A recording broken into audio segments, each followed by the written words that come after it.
मनोहर बजबज की jute mill में काम करता था। उसके घर से जूट वाली मिल थोड़ी ही दूरी पर थी। आजकल वहाँ बंदी चल रही थी। सभी की तनख्वाह कई महीनों से रुकी थी। मनोहर और उसकी पत्नी सुधा बहुत तकलीफ का जीवन बिता रहे थे। सास दिन रात चारपाई पर पड़ी बहू को कोसती रहती। सुधा के पास एक सिलाई मशीन थी।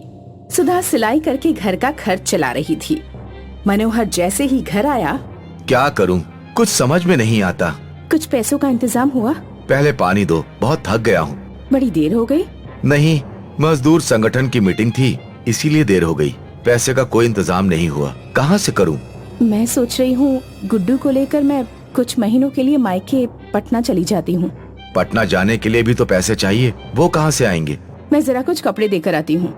सुधा चली गई। सिले हुए कपड़े देने के बाद वो एक पेड़ के नीचे उदास होकर बैठ गई। तभी उसने देखा कि जमीन पर कोई चीज चमक रही थी। उसने जैसे ही वहाँ की मिट्टी हटाई तो वहाँ एक पीतल की अंगूठी पड़ी थी। सुधा ने उसे उठा लिया और अंगूठी को अपने आंचल से पोंछकर अपनी हथेली पर रखकर दूसरे हाथ से ढककर बोली, मैंने सोचा सोने की अंगूठी है। और जैसे ही उसने हाथ उठाया, उसने देखा कि उस अंगूठी के साथ ही एक सोने की अंगूठी पड़ी थी। अरे ये कैसे आ गई? वो घर की तरफ भागी। अरे सुनते हो, कहाँ हो? जरा जल्दी आओ। क्या हुआ, क्यों इतने उतावली हो रही हो? लगता है कोई खजाना मिल गया है। क्यों गला फाड़ रही है?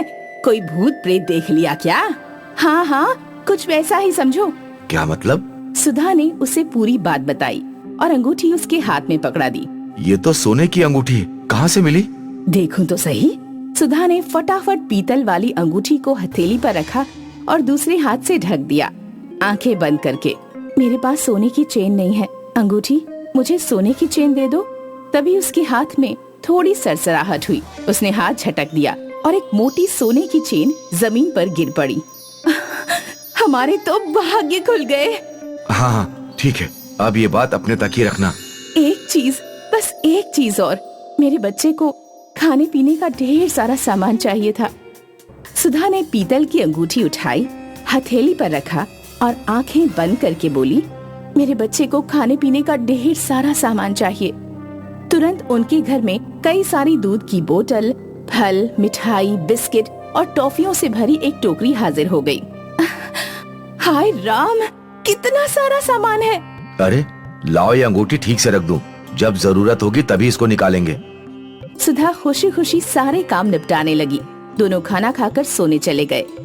गुड्डू का बहुत दिनों के बाद पेट भरा था, वो आराम से सो गया। सास भी आज खुशी खुशी चारपाई पर पड़ी गुनगुना रही थी। मनोहर ने वो अंगूठी अपनी जनेऊ में बांध लिया।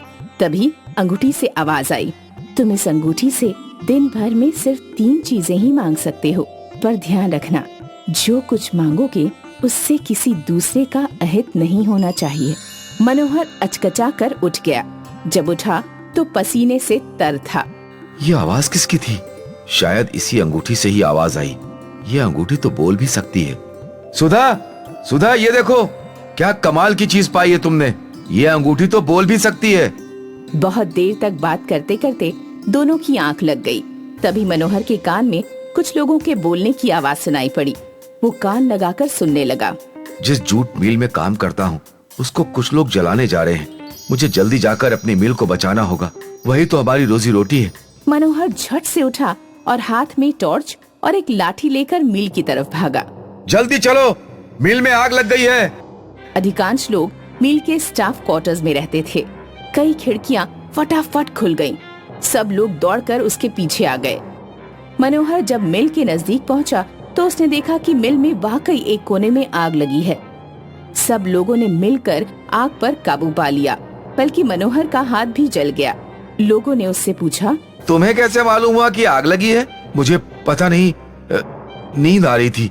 तभी मैंने गली में कुछ लोगों की आवाज सुनी। जूट मिल को जला देते हैं, अगर सेठ हमारे पैसे नहीं देता तो मिल के रहने का क्या फायदा। वो बातचीत मेरे कानों में जैसे ही पड़ी, मैं तुरंत भागा।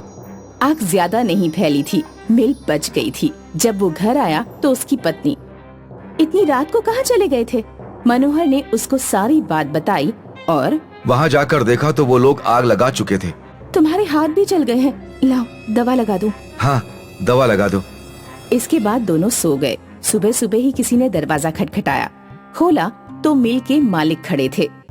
मनोहर, तुम्हारी वजह से बहुत बड़ा नुकसान होते होते बच गया। तुम्हारे जैसे कर्मचारियों की ही हमें आवश्यकता है। अरे तुम्हारे हाथ तो बुरी तरह से जल गए। ये कुछ पैसे रख लो, जाकर अपना इलाज करवा लेना। और हाँ, अब से तुम हमारी मिल के मुख्य सुरक्षा कर्मी के पद पर काम करोगे।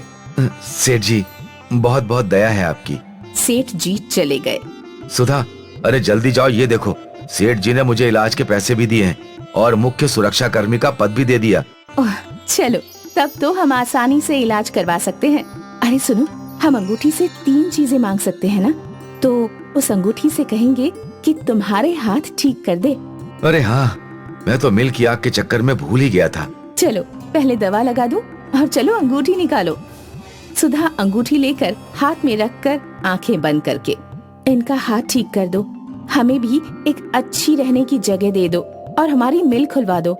क्षण भर में ही मनोहर का हाथ बिल्कुल ठीक हो गया और तभी अचानक से मिल का सायरन बज उठा। अरे ये तो कमाल हो गया, लगता है मिल खुल गई है। लो अब इसे रख दो, जब कोई खास जरूरत होगी तभी इसे निकालेंगे। हाँ, मैं जरा देख कर आता हूँ, सही में मिल खुल गई है क्या? मिल के सामने मजदूरों की भीड़ लगी थी। सब सेठ जी की जय जयकार कर रहे थे। वापस आकर मनोहर सोने गया तो उसे नींद नहीं आई। मनोहर उठकर बैठ गया। क्या हुआ, तुम तो सोने गए थे ना, नींद नहीं आई क्या? कितने दिनों से मिल बंद पड़ी थी, जादुई अंगूठी नहीं खुलवा दिया। तूने अच्छा किया जो ये इच्छा जाहिर की। मनोहर अपनी लाठी लेकर बाहर चला गया और सेठ जी की हवेली की तरफ चल दिया। सेठ जी के घर के सामने पहुंचा तो उसने देखा कि 2 लोगों ने दरबानों के मुंह पर कुछ सुंघाया और अंदर चले गए। वो सीधे सेठ जी की कोठी के अंदर की तरफ भागा। सेठ जी, दरवाजा खोलिए, जल्दी करिए। क्या हुआ मनोहर, इतनी रात को? सेठ जी, चोर चोर, आपकी कोठी में चोर घुसे हैं। सबने जाकर देखा तो सचमुच तिजोरी के पास 2 चोर मुंह को कपड़े से बांधे तिजोरी तोड़ने की कोशिश कर रहे थे। आहट सुनते ही सीढ़ियां चढ़कर छत से नीचे कूद गए। पकड़ो पकड़ो, भागने ना पाए।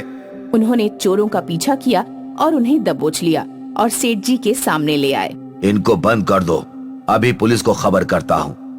मनोहर, आज तुमने दूसरी बार हमारी हिफाजत की है। अब से तुम हमारी कोठी के पास वाले घर में ही रहोगे। मालिक, आपकी बड़ी कृपा होगी। उसी दिन सेठ जी के कहने से मनोहर कोठी के पास बने घर में रहने आ गया। अब उसके जीवन में सास का बड़बड़ाना भी अब बंद हो गया था। जादुई अंगूठी की वजह से सारे सुख आ गए थे।